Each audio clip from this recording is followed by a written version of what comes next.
Bonjour, je m'appelle Abdurrahman Kissan. Hello, I am Abdurrahman Kissan. Today I'm going to teach you French alphabet. Akkam nagaa jirtu Abdurrahman Kissan jedhama.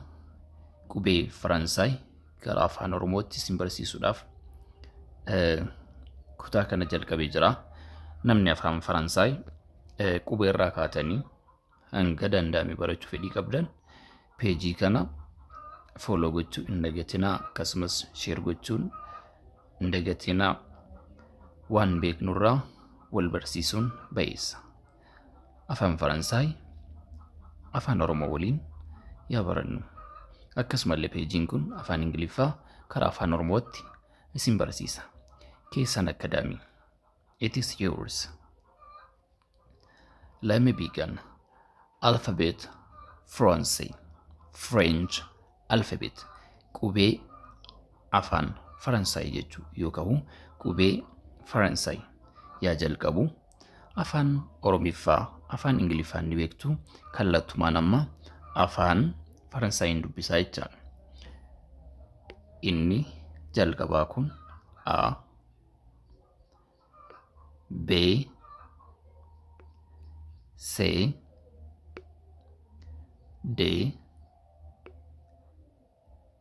E, F, G,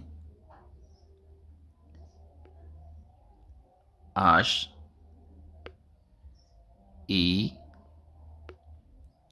J,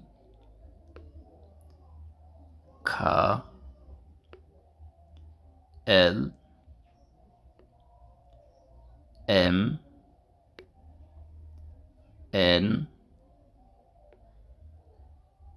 O,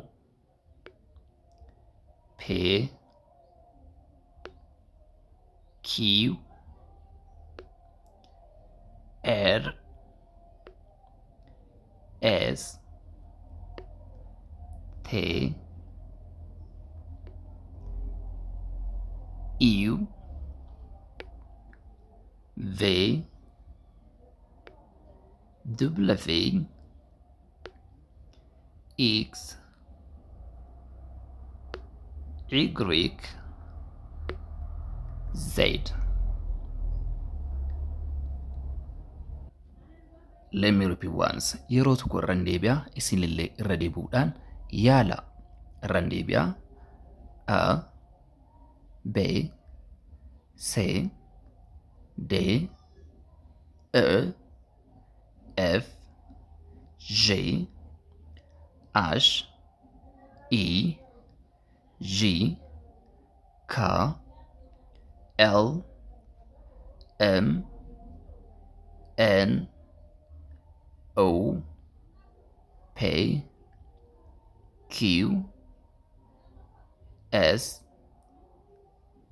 T, U, V, W, X, Y, Z. Irra deebitanii yoo yaaltan isiniif gala. Kanaafuu irra deebuudhaan dhaggeeffadhaati yaala. Har'aaf galatooma. Kutaatti aanu qabannee hanga walitti dhufnu turtii gaarii. Bye bye.